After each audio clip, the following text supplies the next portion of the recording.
రాష్ట్రంలో ఏడాదిగా red book పాలన ఏ విధంగా కొనసాగుతుందో రాష్ట్ర ప్రజలందరూ కూడా చూస్తున్నారు.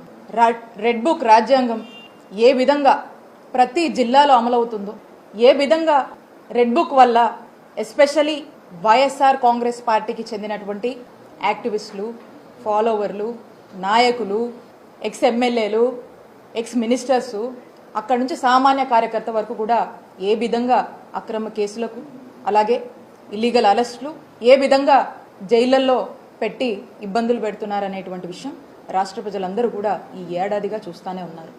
మరి అలాంటిదే రెడ్ బుక్ పాలనలో ఈరోజు పరాకాష్ట అయితే ఖచ్చితంగా మీరు ఎవ్వరిని వదలట్లేదు.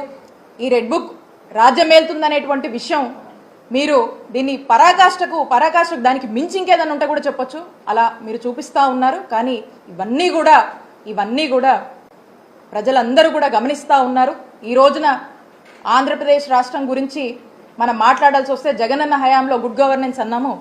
ఈ రోజున ఆంధ్రప్రదేశ్ రాష్ట్రం గురించి ఆలోచిస్తే ఎవరైనా కూడా ఇదొక హరాస్మెంట్ గవర్నెన్స్ అని చెప్పి పిలుస్తున్నటువంటి పరిస్థితి.